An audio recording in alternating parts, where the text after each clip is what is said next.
The Lunar New Year is just a few days away, and that means that it's that time of year again where I'm telling all of my Instagram followers why I don't in any way participate in the calendar New Year of January 1st. Nope, no bubbly or staying up to midnight for me. And instead, the New Year that I celebrate, that I ritualize, is the Lunar New Year. So I thought this year I would bring that conversation over here to YouTube. First of all, welcome back to another video. I'm Annie, your Silicon Valley Sage Sister, here to bring consciousness to the forefront of your daily life to make life a little kinder and simpler. So when it comes to Lunar New Year, I thought today I would talk about why it's spiritually relevant, what it's all about, and then tell you guys a little bit about the rituals that I practice to bring in the Lunar New Year.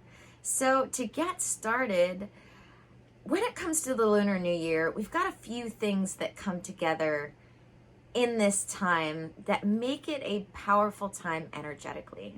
So to start off with, we actually have to go back to the winter solstice, because when it comes to the winter solstice, we talk about how mythologically it's always been known to be that time when the veil is at its thinnest energetically, which means that we're getting a lot of energy coming from the spiritual realm into the 3D realm or reality or dimension or whatever you want to call it, that we can use more easily than we can at other times of year, because that barrier, that veil, is thinner. So it's easier to connect between realms, realities, dimensions, whatever you want to call it, because of the way it is energetically at this time of year. So this starts around Halloween, when that veil, we start to feel it thinning. That's why we celebrate the supernatural around Halloween. And so when it gets to the Lunar New Year, that first new moon of the new year, we are still experiencing that powerful energy from that barrier being thinner.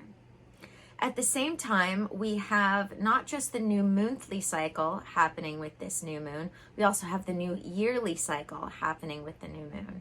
So all of these things are coming together to create a powerful time to especially start new manifestations.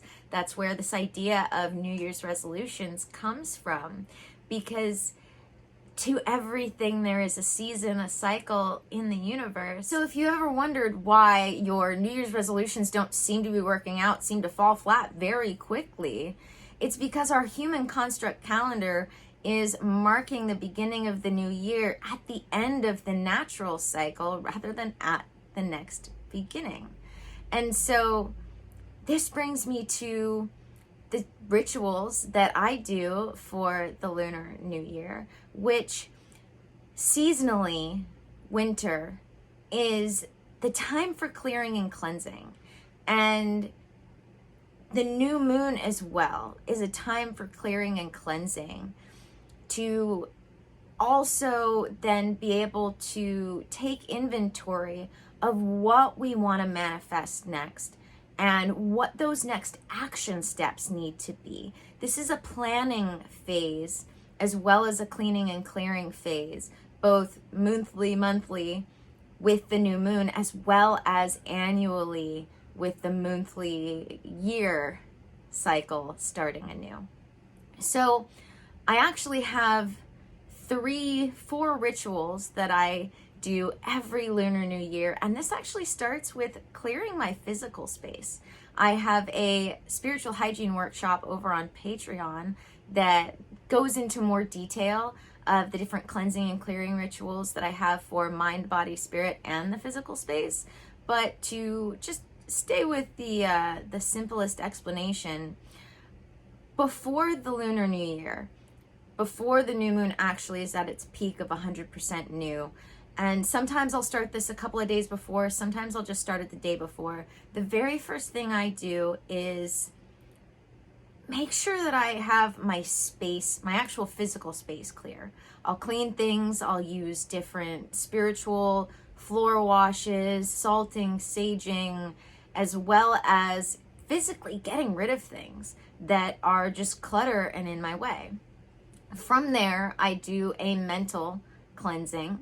I do different journaling, different types of meditation that are all surrounding this concept of making space, you know, trying to tie up the loose ends mentally, heal anything, release anything that I can to make room emotionally for better, moving forward to better in this next cycle. I then have a sort of body spirit cleansing ritual that is combined that I do. It includes different spiritual baths physically, as well as more meditating on the spiritual cleansing.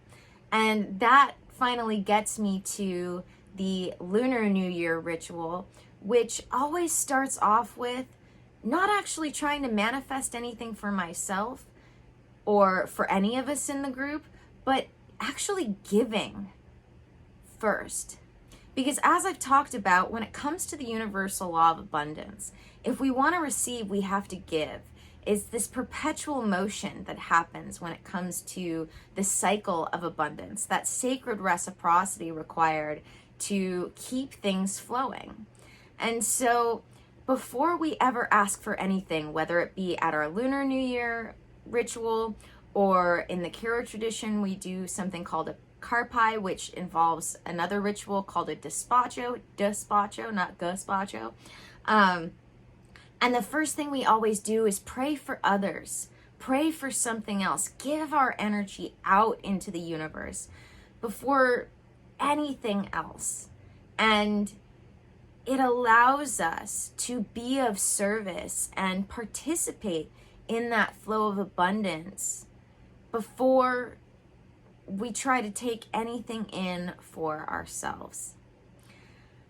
Then, after we've done things like prayer circles, we'll even collect prayers, we'll put our energy into each other's prayers, and then we will put our energy into our own manifestations. We will do things like different types of fire rituals. A despacho is a great way to, when it comes to combining the giving and receiving part of sacred reciprocity, because you're putting prayers into the despacho that are for others as well as what you're trying to manifest for yourself. And then we will burn often whatever it is we've put our energy into, whether it be through writing or through our breath, to bring these manifestations to life. We will burn them to put it out into the universe quickly. Sometimes we do bury things, but that is a more slow, energetic turnover. So often, especially when we're in a group, we will just burn it to move things along. So, yeah, that's my story. That's my story, and I'm sticking to it. I very much enjoy getting to celebrate the Lunar New Year every year, especially when it comes to doing things like group meditations, very similar to the Heal the Earth meditation that I did a couple years ago and repeated, where we all get together and without trying to get anything for ourselves, just put that energy out into the universe for others, to be able to start the year off being of service rather than thinking of oneself.